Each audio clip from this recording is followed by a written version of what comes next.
ले चाहिँ लिएको विभिन्न किसिमको लिएको जाँचको परीक्षाफलहरू नभएको, जाँच चाहिँ समयमा नभएको, त्यस्ता कुराहरू चाहिँ भोलिपल्टदेखि नै पहिलो म मन्त्री भएपछि आएको पहिलो चाहिँ के भन्छ यस्तो किसिमको रिपोर्टहरू भनौँ न विद्यार्थीहरूबाट चाहिँ आएको थियो।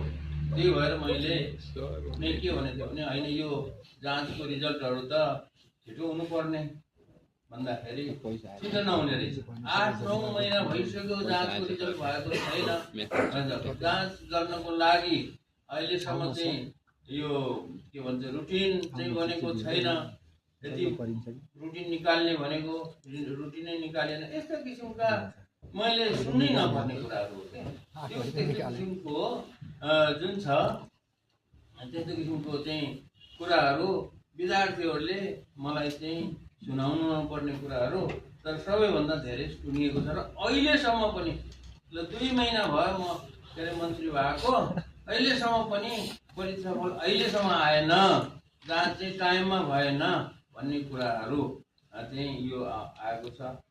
र यस कारणले यो ठुलो कुरा त होइन, यो त सबैले यसो दत्तचित्त लाएर